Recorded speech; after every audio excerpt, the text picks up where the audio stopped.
sekarang kita masuk pertemuan yang keempat ya. Lab akuntansi keuangan masuk pada materi akuntansi dagang 1. Untuk materi dagang ini saya bagi 2 pertemuan.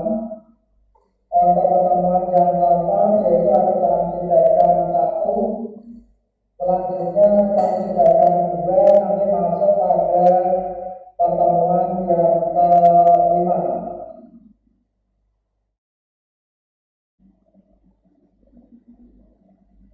Yang dinamakan dengan perusahaan dagang yaitu perusahaan yang bergerak dalam bidang perdagangan baik barang, terus ada utamanya yaitu menjual barang.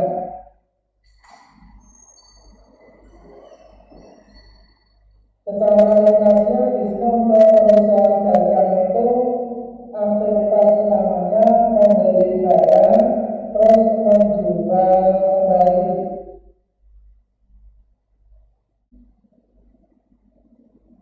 Ada sebanyak 3 karakteristik perusahaan dagang. Yang pertama yaitu bahwa kegiatan perusahaan dagang tapi utamanya membeli barang, menyimpan, dan menjual kembali. Karakter yang kedua yaitu tidak ada proses produksi terhadap barang yang dijual. Terus yang ketiga akan mendapatkan keuntungan dengan perhitungan penjualan dikurangi hasil dari pembelian ditambah biaya operasional. Jadi jelas di sini bahwa perusahaan dagang tidak ada proses produksi. Kalau ada proses produksi berarti nanti masuknya pada perusahaan manufaktur atau pabrik. Terus untuk menghitung keuntungan gampang ya, hasil dari total penjualan kurangi saja dengan pembelian ditambah dengan semua biaya operasional yang telah dikeluarkan.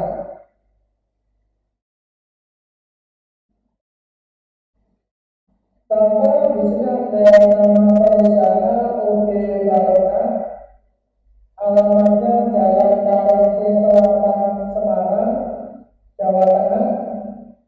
Nanti tanggal mulai tahun sekarang, tahun fiskalnya sejak tahun sekarang, depan periode nanti periode otomatis, depan tahun kita gunakan rupiah.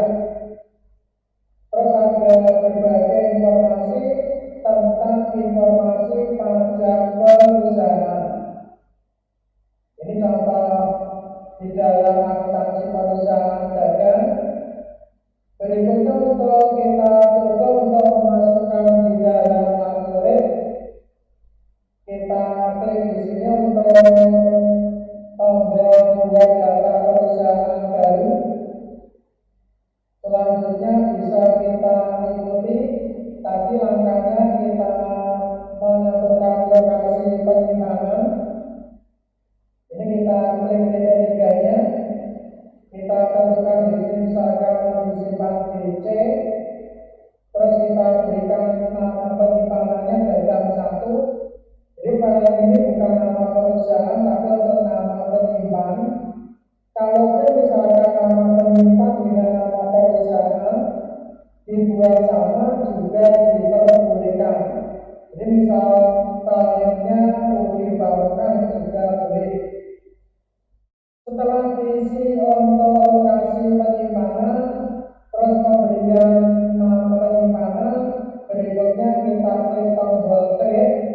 Itu nanti akan kembali ke membuat database, tetapi untuk nama berkasnya akan terisi.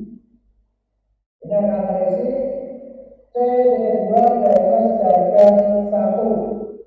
Berarti kita menyimpan perusahaan UD Barokah itu pada DC lokal komputer diberi nama dagang 1. di DP-nya itu otomatis hasil dari akurat. Setelah kita perhatikan di sini sudah terisi, tinggal kita klik tombol OK.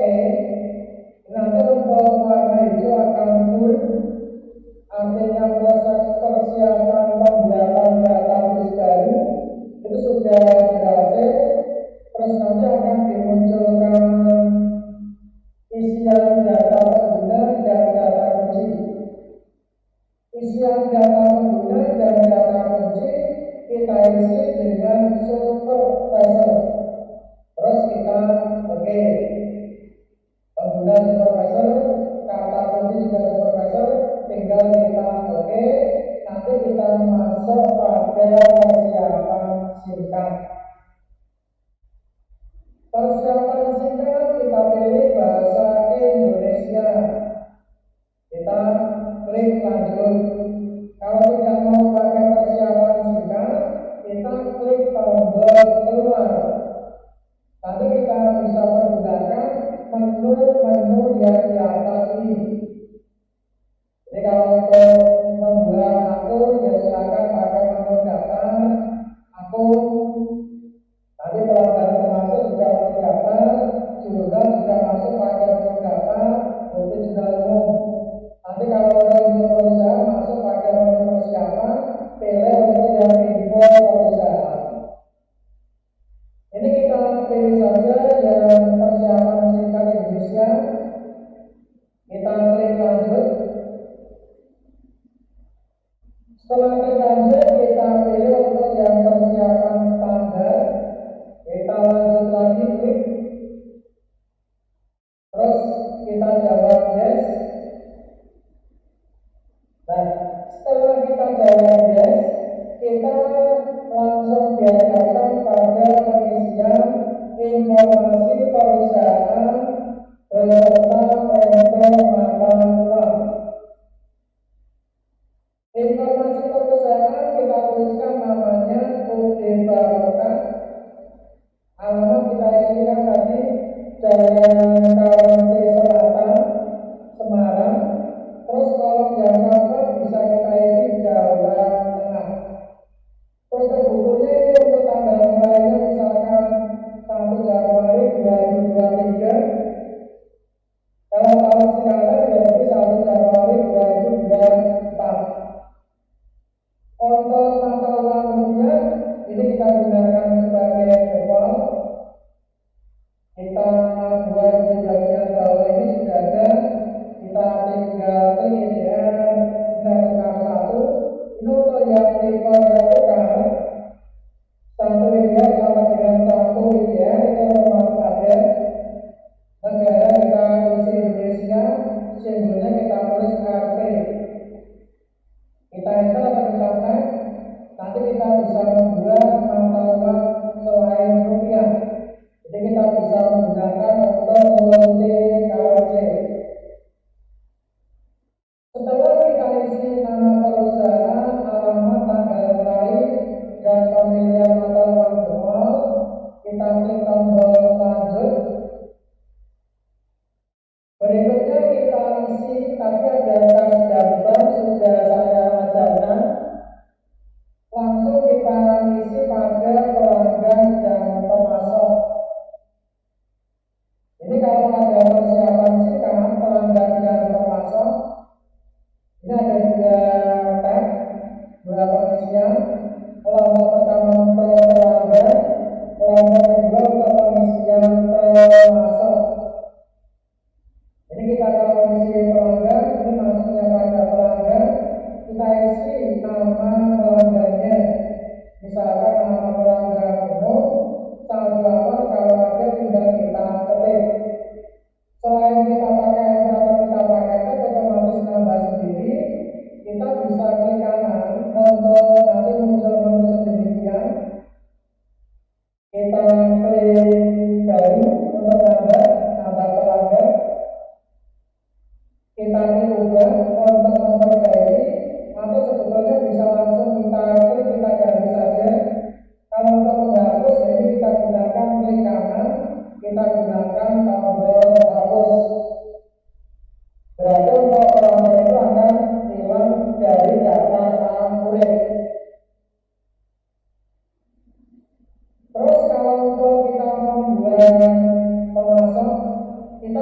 klik tombol lanjut atau kita klik langsung pada pemasok.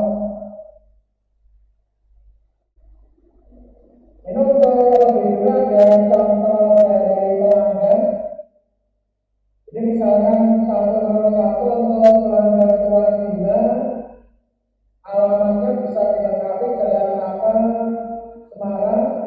Terus untuk 102 ini untuk punya Nabila, alamatnya Jalan apa nomor berapa, terus kota Kendal, Jawa Tengah misalkan.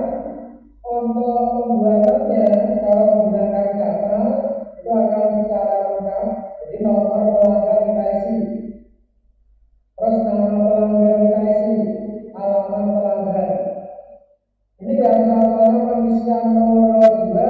Kalau nomor 1 ya berarti untuk Tuan Bima, terus Jalan Semarang.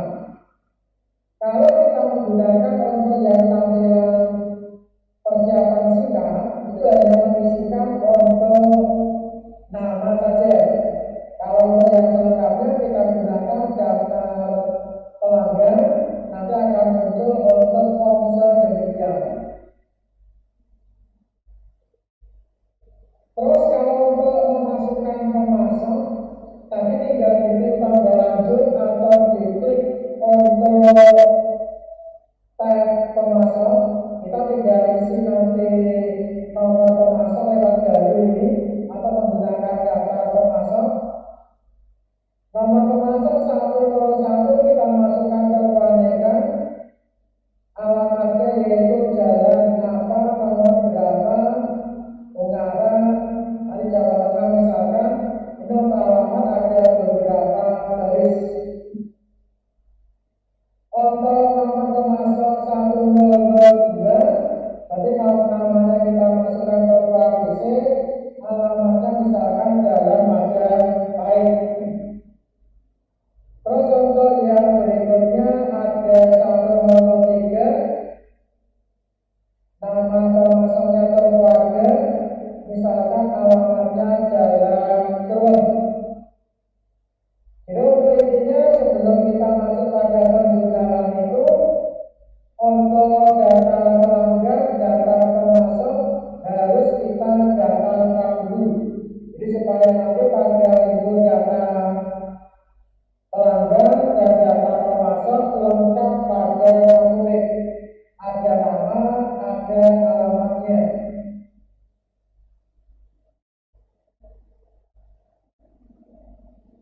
Dan untuk cara memasukkan pemasok, yaitu kita klik pemasok, terus kita masukkan pada daftar di bawah ini, atau kita bisa buat pakai tombol baru.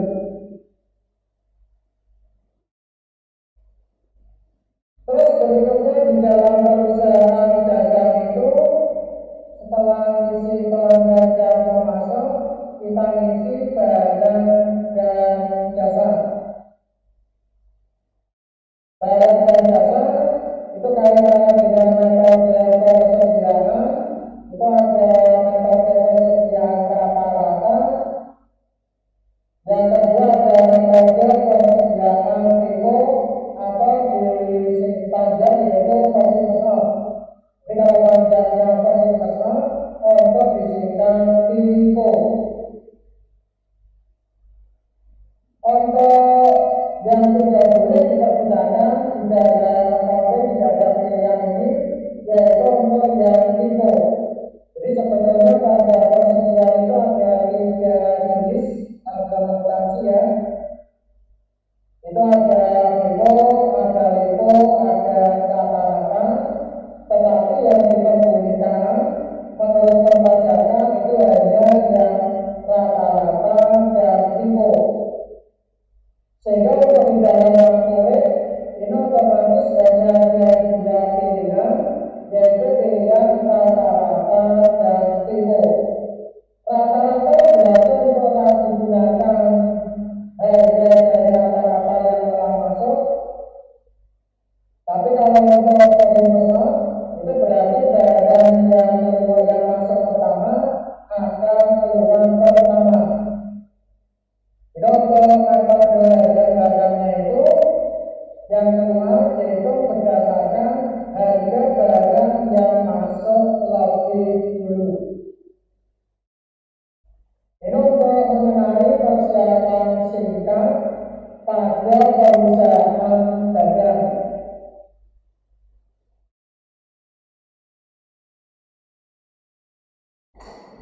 Kalau kita sudah selesai pada persiapan singkat, itu kita akan diberikan ucapan selamat bahwa sudah berhasil untuk membuat perusahaan tadi dengan nama UD Barokah beroperasi di Jalan Karawaci, mata uangnya digunakan IDR. Terus untuk metode persediaan itu digunakan rata-rata. Jadi silakan di sini bisa diperhatikan bahwa dalam persiapan singkat itu pada tahap yang terakhir kita harus ngecek nama perusahaan, alamat, mata uang. Kalau misalkan ada yang kurang pas, silakan untuk diklik tombol kembali sampai nanti untuk dinyatakan benar kita klik tombol selesai. Jadi untuk materi pertemuan yang keempat dari mata kuliah akuntansi keuangan 1 yaitu tentang akuntansi dagang pertama sampai pada persiapan singkat. Secara ringkasnya untuk mengenai kesimpulan materi yang keempat ini, kita nanti untuk bisa membuat perusahaan baru, silakan klik buat data perusahaan baru, silakan untuk ditentukan lokasi penyimpanan, langsung oke. Terus nanti akan muncul kata pengguna dan kata kunci, silakan isi supervisor. Oke, silakan masuk persiapan singkat, lanjut saja. Next, lanjut, yes. Isikan nama perusahaan alamat, isikan mata uang jempol. Terus kita lanjut untuk isi pelanggan, kita lanjut untuk isi pemasok, kita lanjut untuk isi rata-rata metode persediaan. Kalau untuk perusahaan yang menggunakan TIPO, silakan pilih yang TIPO. Terus silakan klik tombol lanjut. Terus nanti silakan klik tombol selesai. Kita sudah selesai untuk membuat persiapan singkat dari perusahaan UD Barokah.